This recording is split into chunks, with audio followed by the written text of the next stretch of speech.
अस्सलाम वालेकुम व्यूअर्स, मेरा नाम अरसलान शेरा और आप देख रहे हैं last look production YouTube channel. अगर आपने अब तक हमारे चैनल को सब्सक्राइब नहीं किया तो इस रेड कलर के बटन पर क्लिक करके आप इसे सब्सक्राइब कर सकते हैं और नई आने वाली वीडियोस के बारे में जानने के लिए इस रेड कलर के बटन के साथ दिए गए बेल के बटन को भी क्लिक कर लीजिए। तो व्यूअर्स अब स्टार्ट करते हैं आज की वीडियो। अस्सलाम वालेकुम व्यूअर्स, मेरा नाम अरसलान शेरा और हम सीख रहे हैं 9th क्लास की कंप्यूटर, जिसकी आज क्लास नंबर 26 है। तो आज की क्लास में व्यूअर्स हम लोग सीखने वाले हैं व्हाट इज प्रोग्रामिंग लैंग्वेज। ये हमारा प्रीवियस लेक्चर था व्यूअर्स और इसी के आगे हम लोग चलने वाले हैं। आज सीखेंगे लो लेवल लैंग्वेज के बारे में और हाई लेवल लैंग्वेज के बारे में।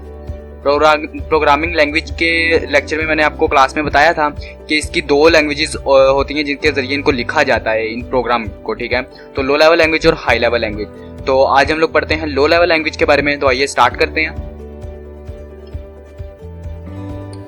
तो सबसे पहले low level languages are near to computer hardware.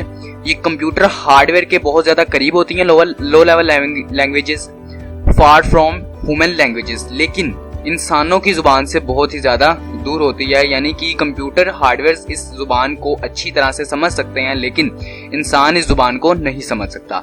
These languages provide more control to the programmer, और ये लैंग्वेजेस प्रोग्रामर को बहुत ही ज्यादा कंट्रोल मुहैया करती हैं। The programmer needs detailed knowledge of hardware to use these languages। लेकिन इसके अंदर प्रोग्रामर को एक ये मसला आता है कि इस लैंग्वेज को इस्तेमाल करने के लिए प्रोग्रामर के पास जिस भी हार्डवेयर की मुकम्मल नॉलेज होना बहुत ज़्यादा ज़रूरी है। तो आगे इसी की लो लेवल लैंग्वेज की व्यूअर्स दो फॉर्म्स, दो कैटेगरी में इसको चेंज किया गया है, ठीक है। दो कैटेगरी में बनाया गया है इसको। The low level languages are divided into the following two main categories, ठीक है। इसको दो कैटेगरीज में डिवाइड किया गया है, जिसमें सबसे पहले आ जाती है मशीन लैंग्वेज और सेकंड पे आ जाती है असेंबली लैंग्वेज। तो सबसे पहले हम लोग देखते हैं मशीन लैंग्वेज के बारे में।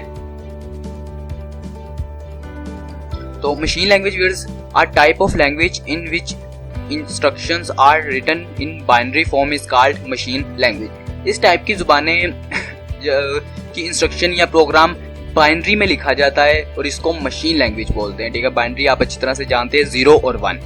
It is the only language that is directly understood by the computer, और ये वाहिद जुबान है जिसे कंप्यूटर डायरेक्ट समझ जाता है, ठीक है। इसके लिए उसे किसी कंपाइलर, असेंबलर या किसी भी चीज की जरूरत नहीं पड़ती, वो डायरेक्ट इस जुबान को कंप्यूटर हमारा समझ जाता है।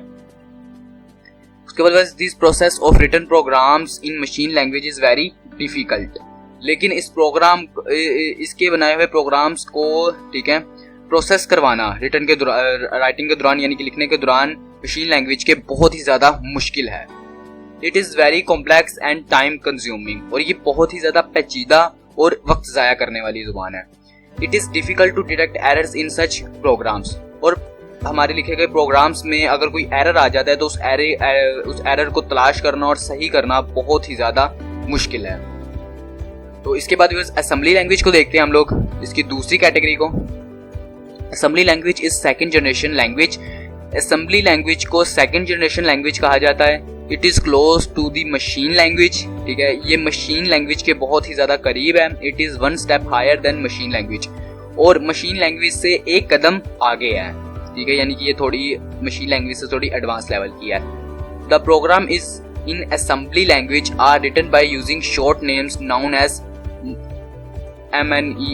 mnemonics लिखा गया, ठीक है। ये तो इसके बनाए हुए प्रोग्राम्स में असेंबली लैंग्वेज के अंदर जो हम लोग प्रोग्राम लिखते हैं, ठीक है, ये शॉर्ट नेम को रिप्रेजेंट करता है, ठीक है। शॉर्ट नेम के जरिए हम लोग इसके प्रोग्राम्स को लिखते हैं, ठीक है। जैसे आपके सामने मिनोमिक्स लिखा हुआ है, इट इज प्रोनाउंस एज नीमोनिक्स, ठीक है। इसकी प्रोनाउंस नीमोनिक्स है लेकिन इसको शॉर्ट नेम में चेंज किया गया मिनोमिक्स, ठीक है। तो इस तरह से हम लोग असेंबली लैंग्वेज के प्रोग्राम लिखते हैं। उसके बाद the programs written in assembly language are not directly understood by computer, और असेंबली लैंग्वेज में लिखे गए प्रोग्राम्स को कंप्यूटर डायरेक्ट नहीं समझ सकता। This program are translate in machine code. इसके लिए इन प्रोग्राम्स को ट्रांसलेट करवाना पड़ता है मशीन कोड में, यानी कि 0 और 1 में, by a translator known as assembler, और एक ट्रांसलेटर की मदद से जिसका नाम है असेंबलर, ठीक है। तो इसके बारे में भी इंशाल्लाह हम लोग आगे नेक्स्ट पढ़ेंगे। तो फिर इस क्लास में हम लोगों ने लो लेवल लैंग्वेज के बारे में पढ़ा, उसकी दो कैटेगरीज मशीन लैंग्वेज और असेंबली लैंग्वेज के बारे में पढ़ा। तो फिर इसी के साथ आज की क्लास हमारी खत्म होती है। तो अगर आज की क्लास के वजह से आपका कोई भी क्वेश्चन हो तो हमारे कमेंट बॉक्स में कमेंट कर सकते हैं। अगर आपको वीडियो अच्छी लगी तो इसे लाइक कीजिएगा, अपने दोस्तों और अपने फैमिली मेम्बर्स में शेयर कीजिएगा। और व्यूअर्स, अगर आप 9th के कंप्यूटर के नोट्स डाउनलोड करना चाहते हो तो हमारे डिस्क्रिप्शन में उसका लिंक दिया गया है, ठीक है, वहाँ से भी आप डाउनलोड कर सकते हैं। और उसके लिए आप हमारी वेबसाइट पर भी विजिट कर सकते हैं जिसका नाम है lastlookproduction.com, ठीक है। इसका डोमेन पहले www.lastlookproductions.blogspot.com था, लेकिन अब इसका डोमेन चेंज हो गया है, lastlookproductions.com हो गया है, ठीक है। तो अब आप इसके साथ ही सर्च से कर सकते हैं। यहाँ पर आने के बाद आप शॉर्ट क्वेश्चन आंसर के बटन पर क्लिक करेंगे, यहाँ पे आपको तमाम सब्जेक्ट्स के शॉर्ट क्वेश्चंस मिल जाएंगे।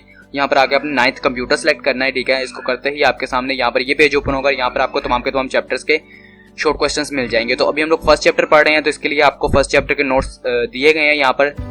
तो ये फर्स्ट चैप्टर के नोट्स अगर आप यहाँ से पढ़ना चाहते हैं पहले तो पढ़ भी सकते हैं, ठीक है। और उसके बाद डाउनलोड करना चाहें तो डाउनलोड नाउ सर्वर 1 के बटन पर क्लिक करके आप इसे डाउनलोड भी कर सकते हैं, ठीक है।